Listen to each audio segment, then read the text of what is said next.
Well, welcome everyone to the Stevenson Community Garden's second in a series around food and land justice. Today, we are welcoming a special speaker, Naelyn Pike, who Shania and Asha will be introducing. I just want to say that Asha Bird and Shania Andrews are our garden core staff. They've been working with the garden for 3 years now, and I've had the very good fortune of being able to work with them. They're both studying business management and economics, and they will be our facilitators and our moderators this evening. So I'm going to turn it over to them and put you all in good hands. So without further ado, take it away. Thank you, Anne, for that introduction. My name is Asha Bird. I am one of the core staff at the UC Santa Cruz Stevenson Garden. And Shania and I are going to go ahead and introduce Naelyn. So Naylan Pike is a 21-year-old Chiricahua Apache. And as a lifelong fighter, she continues to follow the footsteps of her grandfather, the founder of the Apache stronghold, in protection of Apache holy sites, sacred sites, and indigenous rights. Additionally, Pike is the youngest indigenous person to testify in front of Congress. Today, she continues to fight for environmental sustainability and indigenous rights at the local, state, and national levels, battling corporations and political leaders through indigenous spirituality. Please welcome Naelyn Pike. Thank you. It's really good to be able to be on here today. I guess I can further introduce myself. So right now I'm located here on the St. Carlisle Apache Reservation, also known as Hell's 40 Acres by the Calvary. But today is really a good day. It's also been a very busy day. We had a subcommittee hearing introducing the Save Oak Flat Act into the House. So that's where I've been all day. And then by getting out of that, we had unexpected rain, which, you know, as Native people, and I think as all of us as individuals, it's a blessing when we get rain here in the desert. And so being a part of that and knowing, so if electricity comes out and the Wi-Fi is out, I'm so sorry, because our electric services, as I don't know if anyone really knows, but a lot of indigenous communities here in the United States, we suffer almost like third world country conditions. So our like anything that has to do with like electricity, phone service, and things like that, it's really like sketchy, spotty. It's really hard. So when any little storm that comes by, our electricity and things come out. And so if that happens, I apologize. But let's just get started on the PowerPoint and I can go from there. Thank you, Naelyn. We'll go ahead and get that PowerPoint pulled up.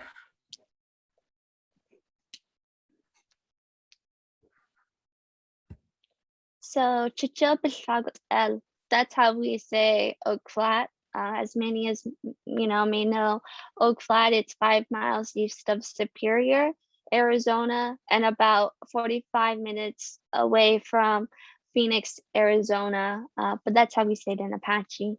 Okay. So in a part of this is the history of the Apache people. Me coming from not just St. Carlos. St. Carlos is pretty much a place that we were exiled as prisoners of war. However, I come from the Yavapai Apache and the Chiricahua Apache.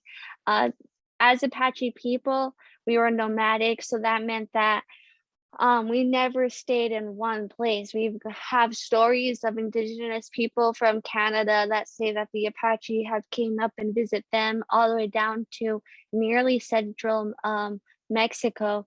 But where we really had our Apache territories were within southwest of the United States, mainly I could say Colorado, New Mexico, parts of Texas, Mexico, and Arizona.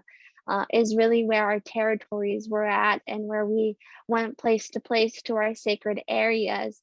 Being a part of the Yavapai Apache and the Chiricahua Apache, I feel really tied to my roots and my connection to who I am. And Apache is a word given to us from the Spanish, which means enemy. However, what we call ourselves is Ne, and Ne means the people. So that's what we called ourselves. As Apache people, we did live within our territories in our sacred places, and that could be Chichibasagat El or Zislan Chasian, which is Oak Flat and Mount Graham. When the United States government was created, it did not first touch the Apache people. The settlers had came in, the English settlers had came in on the east side of the United States. When they came in from the east side of the United States, they fought the indigenous people there, all the way up to the Lakotas in the Northwest. And then it went down into the plains, which is central United States. However, the Apache people were the first, or were the last people they came in contact to fight during the Indian Wars. So the beginning of the Apache Wars were the end of the Indian Wars altogether. And when the Apache people had seen the United States cavalry and seen settlers come into Arizona, the Apache people thought, oh, these are our allies, because they had seen the United States cavalry fight off the Spanish.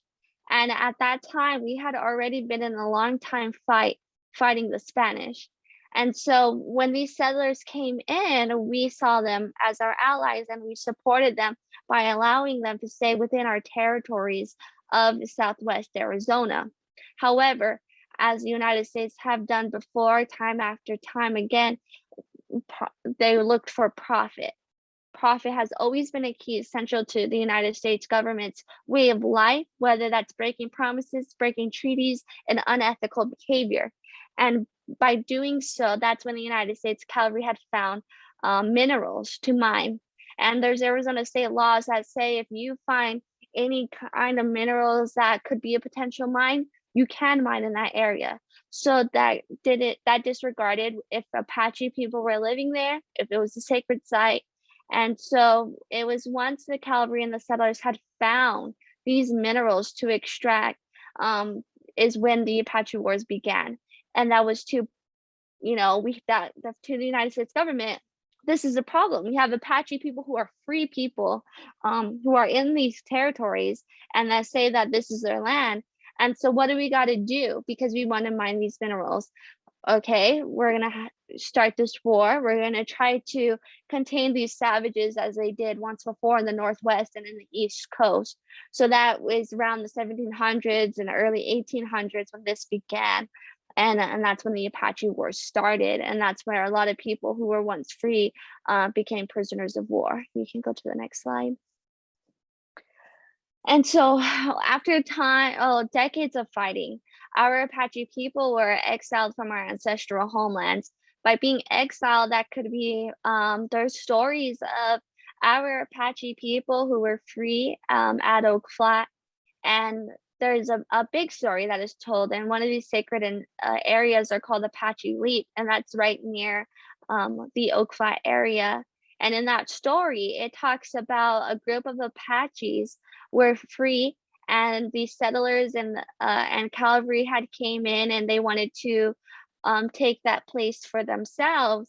And as a part of taking these territories that were Apache land, what had happened is that they catch them, and if they didn't kill them, they exile them to forts, or modern term concentration camps, one being St. Carlos, Arizona.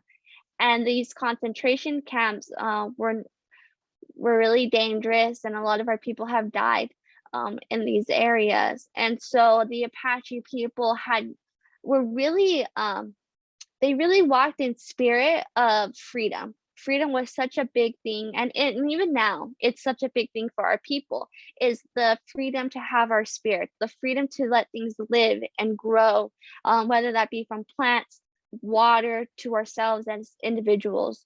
And so that thought of freedom being stripped away and them being prisoners under the United States government and the cavalry, the Apache people, these groups of Apache people that were at Apache Leap jumped to their death and committed suicide at Apache Leap. And they have rather let their spirit be free in the spirit world than to live a life of exile and to live a life of confinement under the United States government. And that's one of the areas that we're trying to protect in this fight, to protect Oak Flat. And so those who were caught and weren't murdered, and that could be elders, women, children, and some of our warriors, they were sent to either San Carlos, which is called Hell's 40 Acres. So San Carlos was called Fort San Carlos. It was a concentration camp, and cavalry and the generals had once called it Hell's 40 Acres. Hell's 40 Acres was given that name because it was 40 acres of land that they considered hell. This spot that where I now live in, which is called a reservation, was strategically chosen because it was in a bowl around the landscape was in a bowl, and you had on top of that bowl of these mesas were cavalry posts, and with inside the bottom of that bowl in the mesa were our people, were what they called prisoners of war, and that could be from little kids, infants, all the way up to our elders, and they were put onto this land, and if they would try to run up that mesa, the cavalry would shoot them at gunpoint right there on the spot because they were trying to escape this place. And by escaping this place, it was to find that freedom because they didn't want to live there. It was literally like hell. You're living in a spot where you're dependent on government rations. You're dependent on, you cannot hunt. You can't speak your language. You can't practice your ceremonies. You're forced into missionaries. And that really goes into being wards of the government. And today I am still called a ward of the government. And in this fight to protect Oak Flat, you hear a lot of politics and in our lawsuits that we are told that we're still prisoners of war. And it's 2021, And so in a part of this era where our Apache people are now exiled onto these forts, whether it be in Oklahoma, Alabama, Florida, then you get this era where now they're prisoners of war. The Apache Wars have ended and they have surrendered. And so they strip their kids away. And that's the beginning of the boarding school era. And this is not just for the Apache people. This has happened to indigenous people across this nation, where you get these young children and babies stripped away from their family, no longer be able to gather our traditional foods, no longer being able to hunt small game. And they're forced to become laborers or maids and servants because they know that, as Native people and as people of color, we cannot be anything higher than a simple servant or laborer worker. And so that's the life that we had to live. And the first boarding school was the Carlisle boarding school in Pennsylvania. And that was chosen to take away the Chiricahua Apache babies and children and force them into being civil because of that whole doctrine that was created, kill the yin and save the man. And so they thought that if they could kill our spirit as Native people, then we can save the man. But while saving us, you're killing a whole cultural identity that we even today and now suffer from. You can go to the next slide. And so this history, I've had grandparents that talk about them being in boarding schools and being a part of sexual assault and harassment and being a part of sickness, because in these boarding schools, hygiene wasn't good. A lot of our children died through sickness when they were sent away. So when coming back home, they couldn't speak their language no more. And it caused a really dysfunctional within the family and a loss in cultural identity. And even now, we still face that. In our recent history, we were only able to practice our ceremonies in 1970. My mom, her godmother, was the first girl to have her sunrise ceremony, which is a coming of age ceremony, here on the reservation. So that's about 3 generations back for me. And to understand that only 3 generations ago, we were only able to practice our ceremonies. And that's kind of scary because within that time period, you get a lot of ceremonies gone.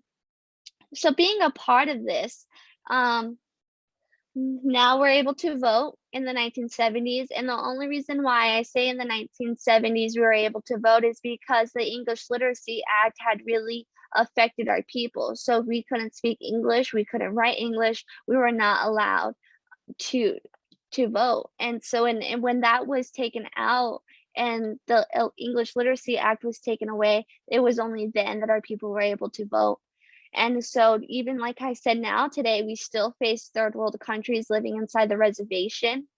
And 2013, the first sunrise dance ceremony was off the reservation. And that was my sunrise ceremony. So I was the first girl to be able to have her sunrise ceremony off of the reservation. And it took 20 years of fighting to be able to make this happen. And that was through not just myself, but that was through my mother, my grandfather, those who have passed on, and all of our runners and allies who supported us. And that really gives an idea of where we're at in this country. And even now, like this panel or discussion that I'm giving you, our government here in the United States is still giving corporations these lands to desecrate. And our religion is still not equal to other religions. So my religion, as believing in Apache culture and way of life, compared to a Christian religion, is not equal here in this country. And that is something that we're fighting for, because how can these religions be protected if our first religion in the first chapter of the United States is not even recognized? And this is why corporations and companies like Resolution Copper, who wants to mine Oak Flat, are destroying these sacred areas, because the government doesn't give the acknowledgement to Native culture, Native traditions, and Native religion. And if they did, that means that they are accountable for past actions that they have done to our people.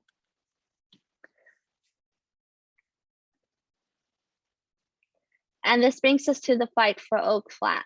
So in 2014, in the National Defense Authorization Act, Senator McCain gave Oak Flat to a foreign mining company. Resolution Copper is owned by Rio Tinto and BHP Billiton.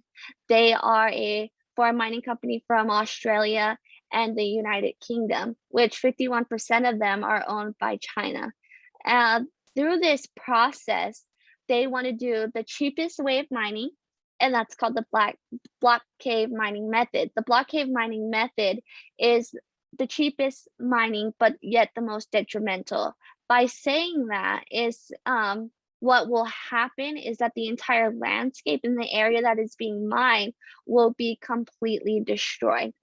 That means that there will be a bowl. So you get the copper ore that's about 2 miles deep into the ground. When they're extracting that copper ore, they're pulling it out of the earth. However, on the top layer of the earth, it's not being filled back in.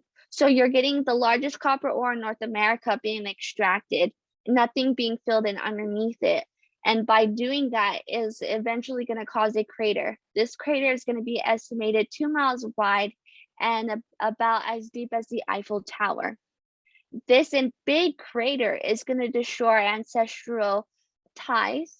I won't be able to pray there. I won't be able to have any ceremony there. Our people and many tribes that hold this place sacred are no longer being able to practice their religion and way of life. One of the most important things to our Apache survival is by gathering and collecting our traditional Apache foods. And so in a part of this fight, and knowing that the entire landscape is going to be destroyed, the Apache people and over 500 federally recognized tribes are against this mine. And they're against this illegal land swap that was passed at the last hour. And so right now, what is in the House and in the Senate is HR 1884 and S915. These are parallel bills sponsored by House Representative Raul Grijalva and Senator Bernie Sanders, who put a parallel bill in the Senate. we are working to get both these bills passed so that not only our religion and our way of life is protected, but the endangered species there, the endangered plants there, our traditional foods, our traditional way of life, because we not only gather the food, but we use a lot of the trees and the yucca roots to make our homes. So it's not only just our traditional foods, it's the plants that we use in our everyday lives. And that can be, it could be anything from getting mosquito bites to eczema to all sorts of things. You can go to the next slide. And so you see this area, you see this landscape, and this is called Nijoni Dole, and that's beautiful butterfly. It's Nijoni's Butterfly Canyon. And we named it that because my sister Naelyn Pike, when she had her coming of age ceremony at Oak Flat, she had it there. And in our ceremony, we get painted with, it's called glaze, and the glaze is the clay. This clay is painted over us to mold us into women. And on the 4th day after wearing this, we get to cleanse ourselves. And this is where she was able to cleanse herself and to wash away that paint. And a lot of our girls have done that in our community. They've washed themselves, and we go there to pray. However, because of Resolution Copper and their mining process, the water that you see filled up here at this spring is depleted. Only once in a while we'll get water, but because they're dewatering the entire landscape, and that is the thing about block cave mines, is that they have to dewater the area they're gonna mine. So all of the water, the aquifers are gonna get depleted. And so the entire land base, including the plants and the animals, will be gone. They will die because of this mine, because of a foreign mining company who wants to profit off of the United States government and our people. You can go to the next slide. And so on some of these pictures, you get to see our ceremonies. So that's my sister Najoni in the second photo at her sunrise ceremony. The first photo is of the California Pomo from LM in Northern California. They came and they gave blessings and prayers to our people. And that's a picture of them. And in this fight to protect Oak Flat has really brought different cultures, different indigenous groups, and even different religious groups to come and pray at Oak Flat, because they have realized that the fight to protect Oak Flat, it really is a fight for religion, a fight for traditional foods, a fight for water, a fight for our people and the economy, and for sustainable development, and just a fight for social injustice as well. And where I think that too many times our people have really split the two from the sacredness and the environment when they coincide together. The sacredness of the land and the environment are entwined together. And I think that what is really should happen now is that when we talk about economic development, that needs to be entwined with environmental sustainability. Too many times we separate the two as if they're rivals against one another. If we're able to combine that together, just imagine what our world could be. Because if we believe in environmental sustainability, and if we believe in social injustice and the freedom of religion, these ceremonies will not be gone. Our religion and our way of life and what has been given to Native people since time immemorial will be saved. And we talk about indigenous resiliency. How can we have indigenous resiliency if the spirit of our mother is gone? You can go to the next slide. So these are the foods that we're trying to protect that are really in the core area of Chiricahua. So on the top, you have the saguaro cactus. Our saguaro cactus every summer from July to, I want to say September, depending on the region, is when the nanojega nanojege is the fruit off of the saguaro cactus, and that's how we say it in our language, nanojege. Nanojege is one of the sweeter sides of our food. And as Apache people, we were really into salty, sour, and bitter foods. So today's world, after generations of commodities like flour, salt, commodity cheese given to us from government rations, our taste buds have genetically changed. But beforehand, our people were into salty, bitter, and these foods that were really sour. And so nanojege is one of the sweeter sides of that. And what was so great is that we're able to pick this every year. We're able to go out and get the sticks from the other saguaro trees, or from the cabana, which is off of the yucca or century plants, and we get to use them as sticks. And we'll be able to pick these off. And I do it with my sisters and my cousins every year. And it was always something fun because it's like 105 to 110 degrees. However, when we're over there outside in the, in our ancestral homelands, we're pushing the nanojege, and we're trying to have someone on the other end catch it with a hat or a bucket. And we're able to sit there after a long day and snack on these foods. Underneath, you see a woman holding a rock, and on that rock is chichil. So chichil is the acorn. Oak Flat is known for its emery oak trees. Our emery oak trees are old, very, very old, and they're very important to our Apache way of life. They are used to create mushes that we use in our traditional foods and in our Apache cuisines. Acorn is what we're known for, and we always say that it's called Apache gold. we in our community, we're always teasing and saying, acorn, you have acorn? Oh yeah, I got some Apache gold. And we kind of laugh about it. In this process of picking acorn from June, July, August, it's really nice because you get to hear these acorns fall when the wind hits, and we pick it from the ground. And in picking traditional Apache foods, it teaches us a cycle of caring for the world and caring for the nature and keeping it at its natural state. We don't believe in making an imprint on the physical earth, but rather making an imprint on the future generations yet to come.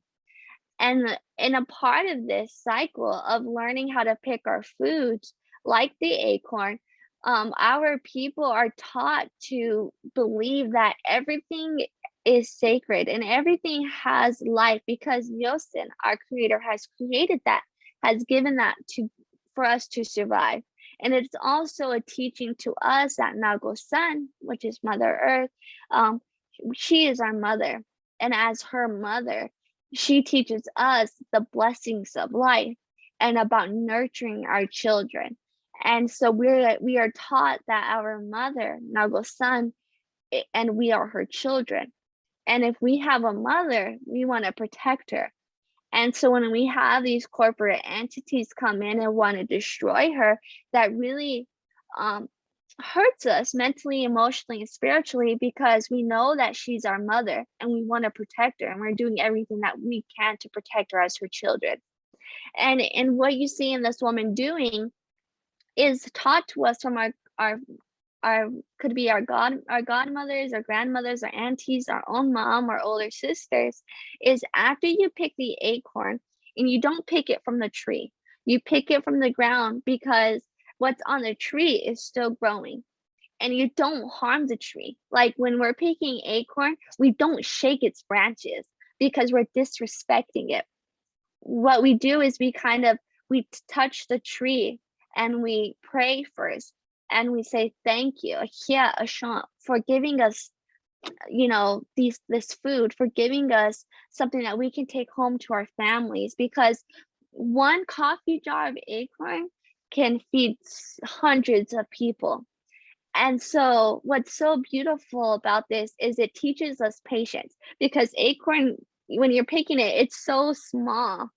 And then, you're trying to fill buckets of it. And so you're there for hours. Your back is hurting because you sit on the ground, you're not shaking a tree, you're not cheating, you're all picking it. So it's a time for family to get together and really take initiative in a part of just Apache way of life and about the understanding of how food is given. And so you see her with the rock, and why she's holding the rock is because that's a grinding stone. So after we pick the acorn, we put it out into the sun. We lay it out into the sun for it to kind of get roasted. After it's roasted, we break the shell, and that's what she has. So you see some of the acorn is broken, some of the acorns in its shell. And so what she's doing is she's hitting the acorn. She's breaking the shell. And once those acorn shells are broken, we put it in a bowl. And what we do is we kind of toss it up in the air, and the wind will blow away the shells. And what we call is the meat, which is the acorn itself inside, falls just back down into the bowl. So it's really neat when you see Apache elder women really go at it, because it's like, I'm over here on the other end going super slow, and then you look to the corner and you see an elder Apache woman just really, so used to it. And I always was like, that's a goal. I want to be like that. And so at the end of cleaning the acorn and taking the shell out, what they do is they use that same rock and they grind it into a powder. And that's what we use to put into our soups. In the next photo, you see the yucca. The yucca is used in our Apache shelter homes. So we call them wickiups, our gowa. They're our homes. And we use the yucca, the spines that come out of it, we use it as rope. And so what we do is we take out the root of the yucca, we pull off those spines, and we soak it into water. When we soak it into water, it really kind of gets it not being hard anymore. It's really turning into rope, and we tie it. And we use that to tie our home together. And in our wickiups, it's really not like a home you could live in for years. It's kind of, as nomadic people, they were there for like 3 weeks or a couple months, and then we take it down and we put it back into the wash or into the earth. And so we use the entire yucca plant. So after we take off the spines of the yucca, we use the root to wash our hair. And so we even give that out to our family, and we wash our hair with it. And in an Apache way of life, we always say, like, we'd rather go use the yucca than really go out and buy store-bought shampoo. And the next photo is tonkojen. And the tonkojen is red berries that are out of plant as well. These red berries are around in the summertime. And what we use these red berries for is for juices. And to me personally, I always say, like, these the tonkojen is this, I always say they taste like sour Skittles. So like you get a lot of the kids that would just pick it and eat it because it has a really sour taste to it, but you can't stop eating it once you get it. And then what happens though is that we dry out these red berries into the sun, and then when we put it in like a cloth where it's able to use like tea in a sense, and you put it in the water and let it sit, and we're able to drink that, and it's a sour drink. However, some people put sweetener in it, and it's something that we use not only in our ceremony, but in our social life to really just give thanks to people if we're really wanting to give a gift. And the photo on top next to the nanojege, it is the kids playing in the water. All of this is at Oak Flat. Everything here that we see in this photo is at Oak Flat. You see the girls in that photo, and they're playing in the water. And the beautiful thing about being in these Apache territories and being at Oak Flat is that you feel confined when you're on the reservation or even in the city, because reservation life compared to being in like Los Angeles or in Phoenix or in any big city, you feel lost. We say that you live two worlds, the world outside of the reservation and the world within the reservation, because the reservation is like third world country conditions. And it's also a sense of being more at its natural state. Rather than being in the city, you're in the concrete jungle where society is so fast, people are so aggressive. But when you're within these communities, you're within your close-knit families, you're there, a part of nature in itself. You step outside and you can see countless of stars at night. You can see those things that we're blessed with. And that's what it's at Oak Flat. So, you know, you get these young children who are confined and feel like they're wearing these invisible shackles, whether it be from society or the government. Then when they're really in those areas like Oak Flat, all of a sudden you see a change in behavior. I've seen countless kids be really quiet when you first meet them. And then when they're at Oak Flat, their energy just spikes up and they're comfortable and they're running around and they're having fun. They're within nature. And that is something that happens to a lot of people, is that when they start collecting traditional foods, when they start going out and being in its natural state of the environment, we feel refreshed, we feel alive, we feel connected to the earth, and we really have this clear mindset of even what we want to do in life. We start to think about those things. We start to feel thankful for being where we're at, for being able to breathe. And I think that we should feel that all the time. I think that when we're in the cities, when we're in school, when we're in our jobs, we're disconnected from the land. We're disconnected from the spirit of Nagusan, our mother. But when we're into these land bases, when we're there collecting traditional foods, growing plants, being in gardens, even gardens can take us back to the moments of being in the natural environment. And I think it's really beautiful to see that you participants wanting to take part in being, whether it's initiative of being in the natural environment or doing garden work or even picking indigenous traditional foods, those are all so important.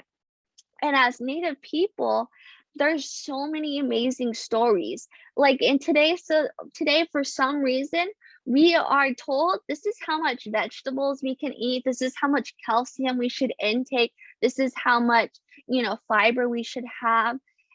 And what is really sad is that even within our healthy foods, we're limited to what we should intake.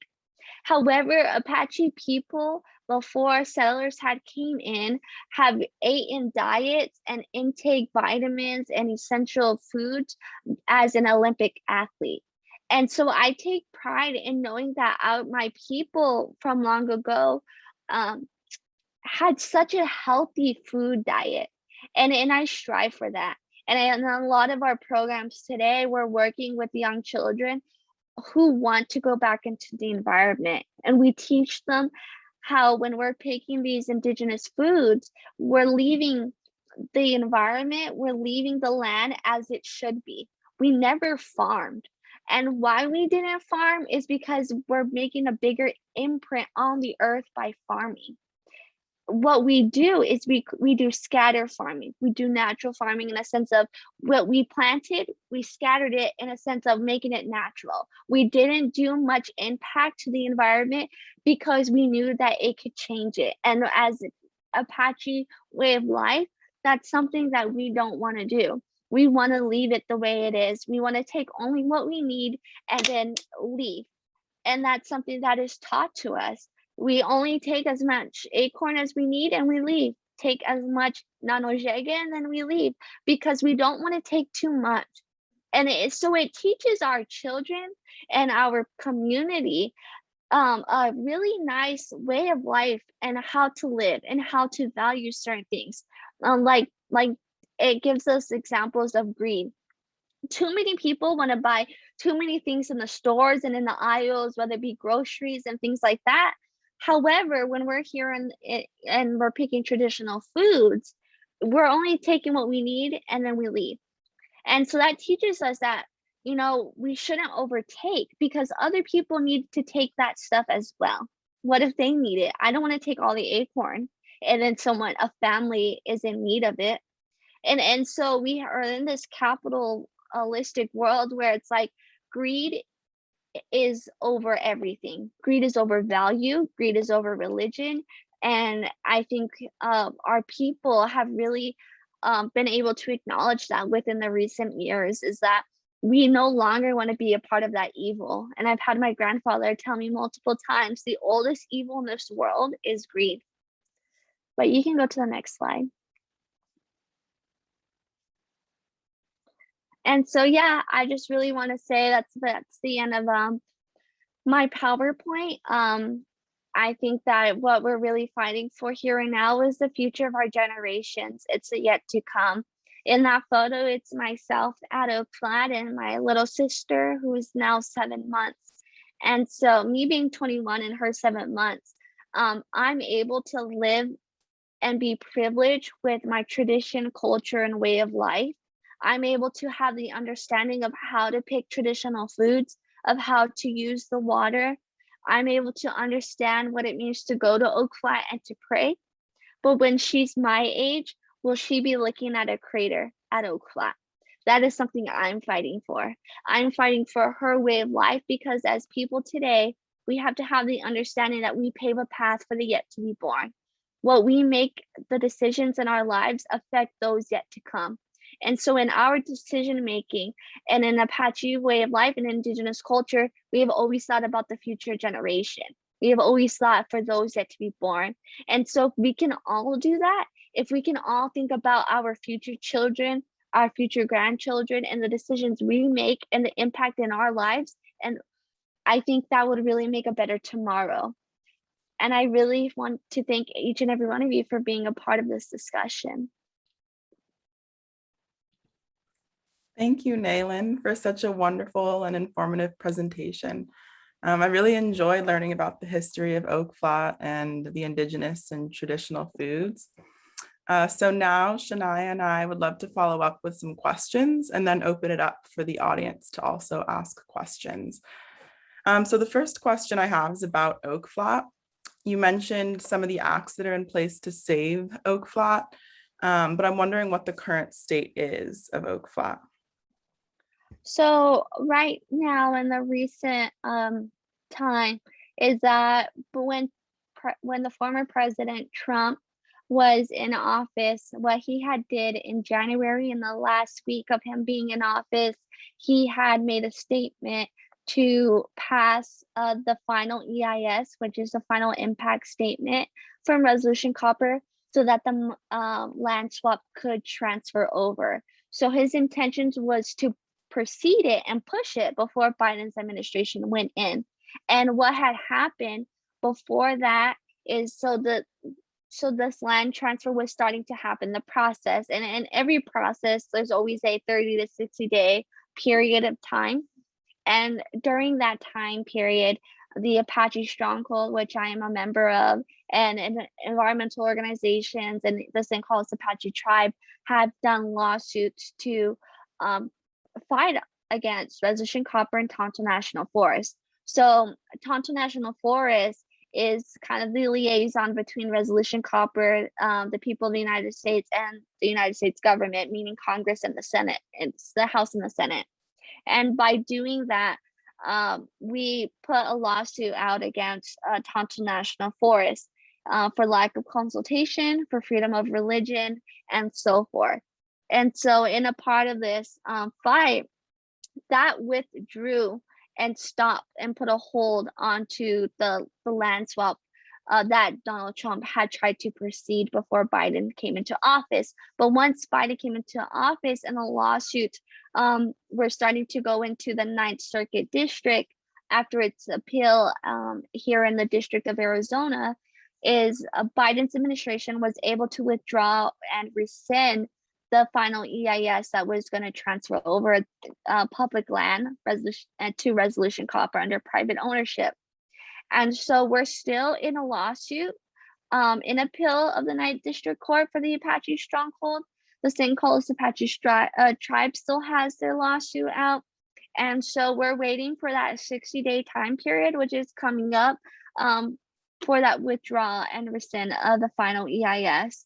And I think personally, the only reason why the final EIS was even put in, to withdraw the final EIS was because there's lawsuits out against. So how can you proceed a land transfer when there's a lawsuit out? So it was the best thing to do for the United States government to stop that hold.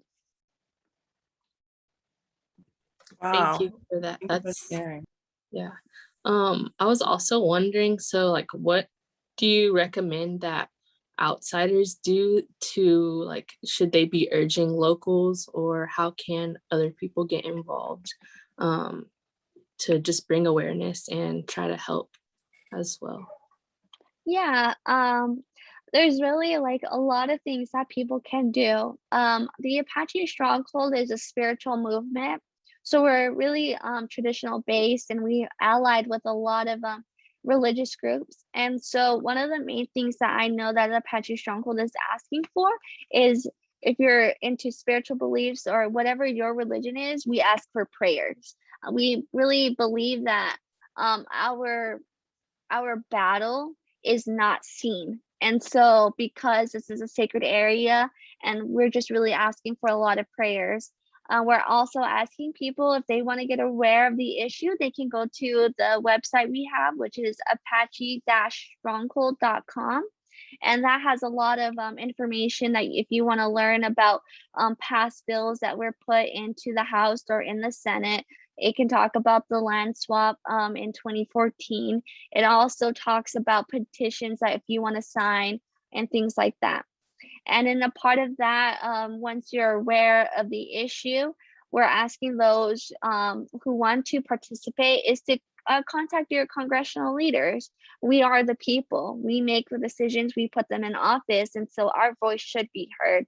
And it's really crazy to understand that when I testified for our lawsuit, the judge had told me that my voice as an individual, because we kind of have like a dual citizenship. So I am a ward to the government because I come from a descendant of prisoner of war, and then I am, state resident. So what's really astonishing, and sometimes I'm still even in disbelief, is that in modern time here in 2021, I was told that my voice doesn't matter because I'm a prisoner of war.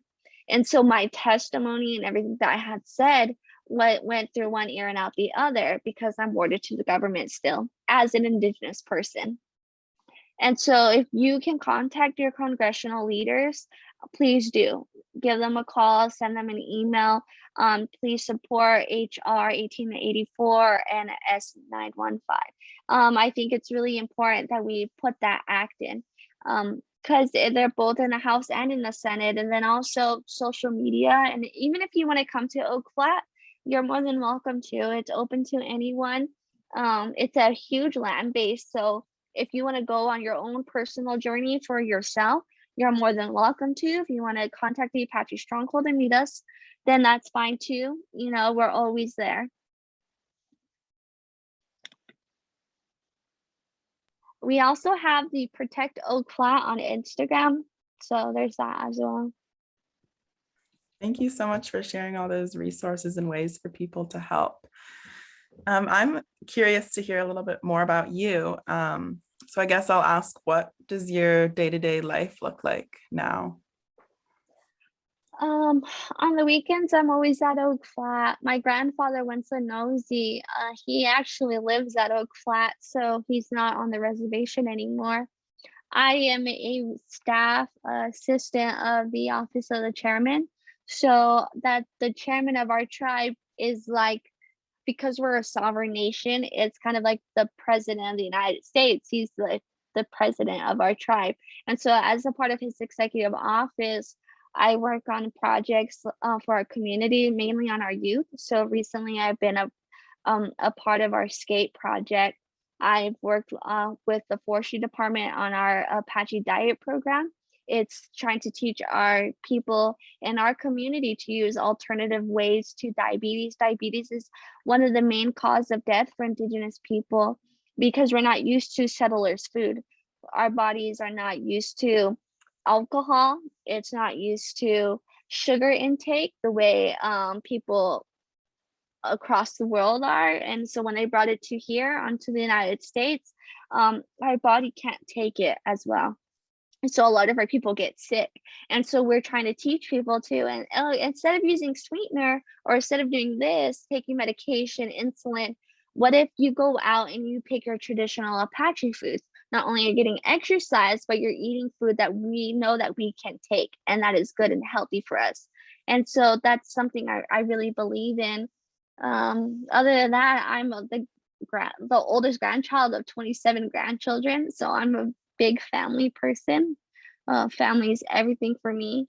And so if it's not going to ceremony and being a part of that, I'm always with my family. And I think that's why I am the person I am today. Is if it wasn't for my family and our strong beliefs, I wouldn't be able to be a part of this discussion. Oh, that's really sweet. That's a beautiful response. I was also wondering, I remember when we first talked, you mentioned that you were studying at a college nearby. What were you studying again? I was studying business. I changed my major from American Indian Studies because when I was in a part of American Indian Studies at Mesa Community College, it was kind of funny. I had realized that my professor had created a curriculum, and I kept being a part of that in videos he had got off of YouTube and interviews. And so I was like, how can I be a part of this major when I'm teaching myself while watching me on YouTube from my professor? And so I decided to change my major, but eventually when I get my associate's degree, I plan to go to ASU, Arizona State University, and I want to go into business and environmental sustainability. I'm a big person of learning, so even political science is something I'm very interested in. That's so awesome. Thanks for sharing that. So unless Anne or Shania has any more questions, we would love to open it up to the audience to ask their questions if they have any. Yes, actually, you just brought up ASU, and my whole family goes there. First, I want to say, like, I came in late, and I apologize for that. But what you did share, like, it really like touched me. It makes me really upset and mad. Kind of the treatment of like indigenous people here, and I appreciate you like sharing everything that you did about kind of like your guys' practices. I was gonna ask, kind of are the local. So like ASU, like I know ASU is pretty big. Like, are they supporting you guys with this legislative? 1884. Sorry, what did you say? Right now, I haven't seen no action with ASU. ASU had in the past have been supported. We've had, but it's really not the institute itself. It's like student-led organizations who really got involved and done grassroots kind of. Either if it was protest or prayer groups or things of that kind of sort. They have had Apache Stronghold come and speak a couple of times, but in the last year or so, I haven't really seen no activity from ASU. And I don't know if it's because those students have graduated or, you know, those kind of things. I know that our universities are really quiet when it comes to these issues because they either get funding from these companies. Resolution Copper is $1 billion company, and so you get them paying out people all the time. They do that to the mayor of Superior, which is only 5 minutes of Oak Flat, and so it's really sad to see. I'm not saying ASU is doing that, but I would like to see more action from ASU. Definitely. Yeah, no, I was thinking that, and I was gonna actually be surprised if they were supporting it, because I had in another one of the classes of mine, I was wondering if this was ASU. So there's this policy brief about land back or free education for the peoples whose land they took, and I was wondering if they were supporting that either. It's just frustrating. It's like we're putting all these money into these institutions, and like we have these beliefs, but then they're not representing our beliefs on that. Yeah. It's frustrating. I think for like a lot of indigenous people, like for us, like, you know, it's a sense of we're not fighting with bows and arrows anymore. It's really the fight through education and policies and laws. And so the war that we're in is completely different in this modern world. And so to see, you know, we're like us as students, we're going into these universities and we're going into enemy territory, because universities and these school and education was either one, to assimilate our people, or two, to study our people. And so I feel like a lot of indigenous people, we kind of have this battle in our heads, or even in our spirit of, you know, we're in this place that was really meant to harm our people, but we're using it at the same time. And I know that a lot of our elders have always encouraged us to fight the game by knowing the game. And that's by knowing these institutes. And so I think it's really awesome when we see indigenous people in these institutions taking a part of that, because we're learning what they are doing to hurt us. And so we have to know the game, you know. Yeah, thank you. Absolutely. Thank you for that. So I see that Christy had their hand raised, so we'd love to hear from you.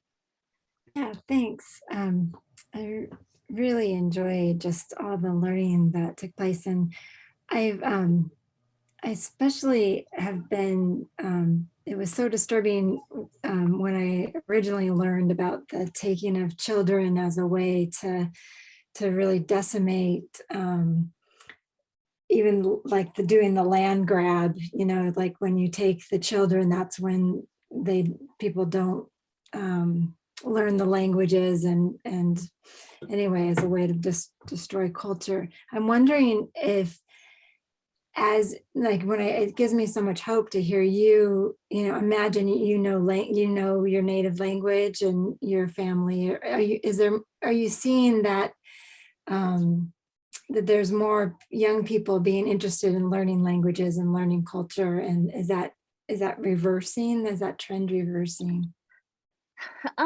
Yeah, I can see that. I know that there's been a lot more programs only within my community that I can speak for, that are like the Apache language preservation program. And so they go and teach and create a curriculum for our Head Start all the way up into high school that teach the Apache language. And I think that's super important, but it's really hard for Native students, and especially those within the reservation, when they leave the reservation, they're leaving into an entire different world. And that's where a lot of friction happens and is created, is like they're taken away from their home, they're taken away from the values, because I always believe that in Apache way of life, indigenous teachings, it's a circular way of learning.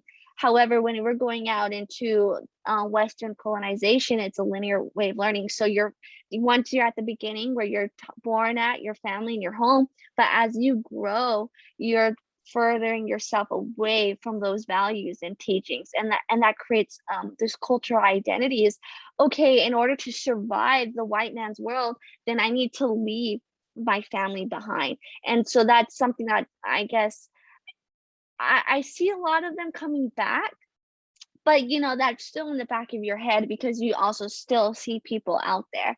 And I think it's super important that not just Native people know Native history. You get a lot of, only in high school, I would remember like 1 hour, and that's like 3 paragraphs of history about Native people, and that ends in the 1900s, and that's only about the first people in the East Coast to the Northwest. And so I never even heard about my people being in a part of those books.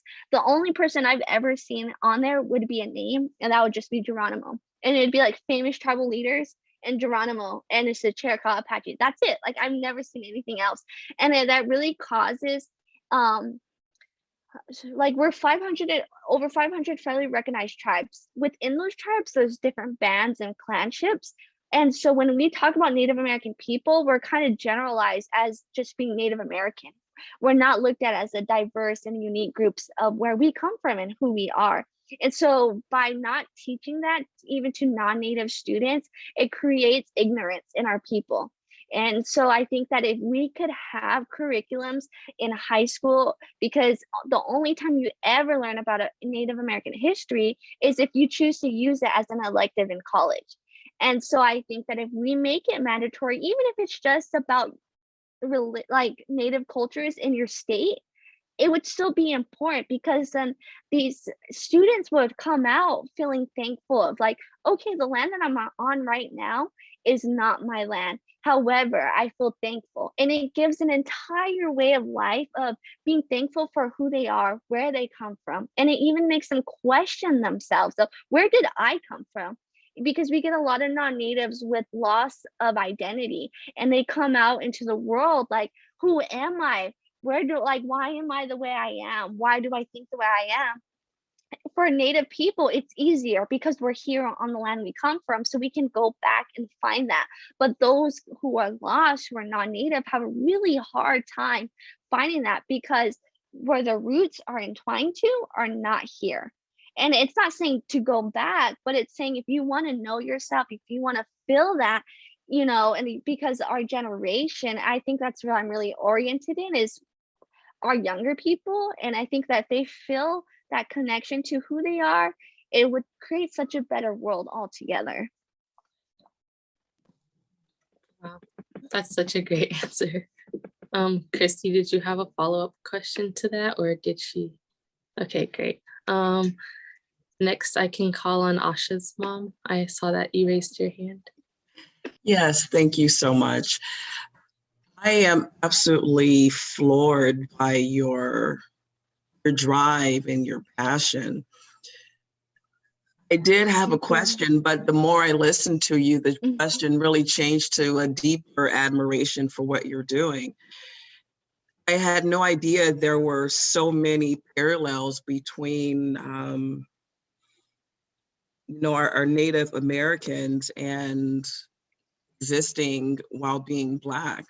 You mentioned a lot of information about tradition, and even talking about gathering acorns, that's a part of tradition. And a lot of times those things are forgotten or not fully appreciated. And so when you were talking about that, it was really touching, because it's really those simple things that are lost in our culture and our traditions. And I think it's really beautiful that you made that a part of your presentation. I also wanted to applaud you, and wanting to work with younger people and instill in them the culture and all the wonderful things that Native American culture and history has to offer. And I never thought about Native American history not being taught in school. I was really focused on African American history. I actually am floored. I thought I knew about Native American history. I really did. But the way that you presented the information really, I'm intrigued. If you can recommend like a book, or just really want to gain a deeper understanding, not just from like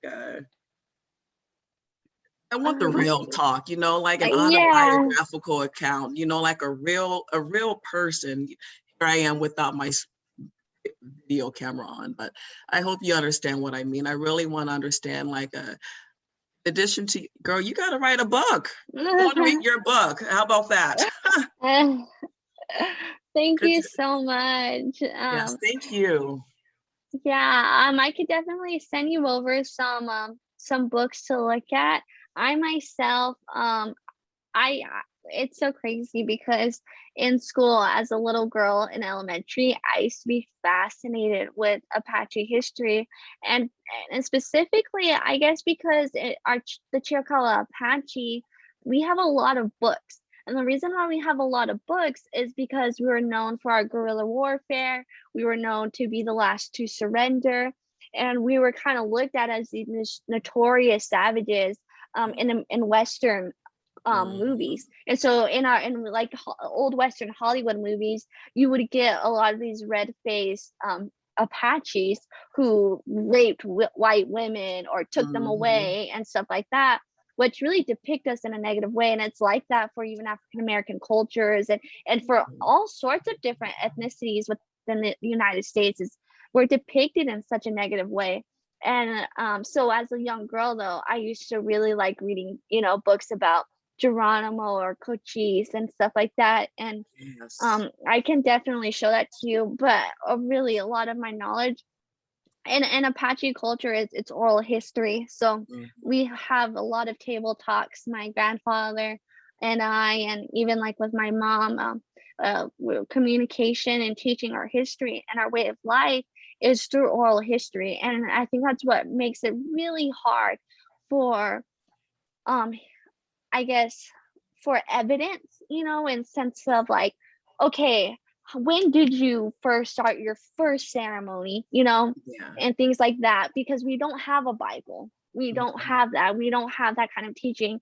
We only teach it through petroglyphs, through hieroglyphics of you know, sketchings in rocks and things like that. Petroglyphs of the moccasins inside a rock from the mud from thousands and thousands of years ago. We don't have, you know, those kind of things. And so I can definitely find some books for you. I know that there's a couple that I have in mind, I can send to you. But yeah, thank you so much. I do have a passion for this, and I could, the first time I ever spoke in front of a public audience, I was 9 years old. Oh, So yeah, oh, good for you. thank And you you. know, even if it's a children's book, you know, I think that'll be awesome too. Just something that you would approve of. How about that? Yeah, that's good. I'll do that. I'll send that to Thank you you. if I could get your contact. Yes. I'll Thank have you, Asha Naylan, share it with you. for, yes. Okay. Thank you for such a thoughtful and candid response to that. And I'll go ahead and get that contact information sent your way. But in the meantime, does anyone else have a question that they'd like to ask Naylan before we wrap up?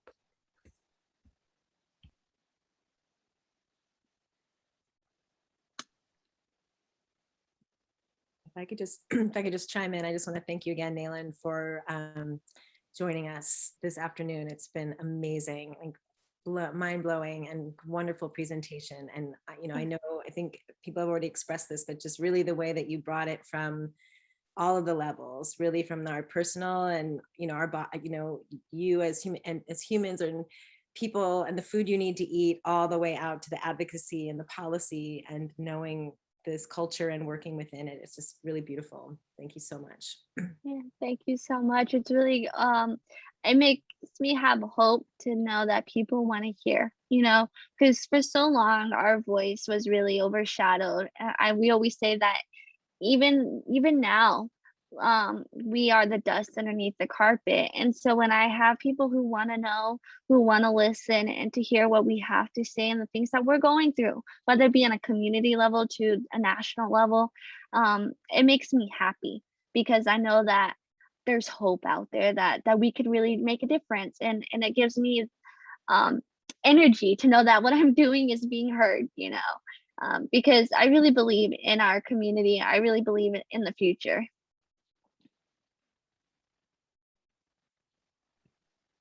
Thank you very much.